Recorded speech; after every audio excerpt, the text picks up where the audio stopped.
18 ವರ್ಷದ ಮಕ್ಕಳನ್ನ ತಂದೆಯೇ ಕಡಿದು ಕೊಂದಿರುವ ಘಟನೆ ಕಾಸರಗೋಡು ಜಿಲ್ಲೆಯ ಮಂಜೇಶ್ವರ ಸಮೀಪದ ಕುಂಜತೂರು ತೂಮಿನಾಡು ಎಂಬಲ್ಲಿ ನಿನ್ನೆ ಸಂಜೆ ನಡೆದಿದೆ.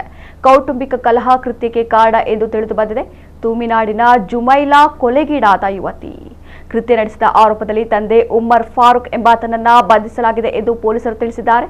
ಕಿರುಚಾಟದ ಶಬ್ದ ಕೇಳಿ ಪರಿಸರದ ವಾಸಿಗಳು ಸ್ಥಳಕ್ಕೆ ಬಂದಾಗ ಜುಮೈಲಾ ರಕ್ತದ ಮಡುವಿನಲ್ಲಿ ಬಿದ್ದಿರುವುದು ಕಂಡುಬಂದಿದೆ. ಕೂಡಲೇ ಆಸ್ಪತ್ರೆಗೆ ಕರೆದುಕೊಂಡು ಹೋದರೂ ಜೀವ ಉಳಿಸಲಾಗಲಿಲ್ಲ. ಕೃತ್ಯ ನಡೆಯುವ ಸಮಯದಲ್ಲಿ ತಾಯಿ ಕೂಡ ಮನೆಯಲ್ಲಿದ್ದರು ಎಂದು ತಿಳಿದು ಬಂದಿದೆ. ವಿದೇಶದಲ್ಲಿದ್ದ ಉಮ್ಮರ್ ಫಾರೂಕ್ 3 ತಿಂಗಳ ಹಿಂದೆಯಷ್ಟೇ ಊರಿಗೆ ಬಂದಿದ್ದು ಕೆಲವೊಂದು ವಿಷಯಗಳ ಬಗ್ಗೆ ಕುಟುಂಬದಲ್ಲಿ ಜಗಳ ನಡೆಯುತ್ತಿತ್ತು ಎಂದು ಸ್ಥಳೀಯರು ತಿಳಿಸಿದ್ದಾರೆ. ಮಂಜೇಶ್ವರ ಪೊಲೀಸರು ಪ್ರಕರಣ ದಾಖಲಿಸಿಕೊಂಡು ಹೆಚ್ಚಿನ ತನಿಖೆ ನಡೆಸ್ತಾ ಇದ್ದಾರೆ.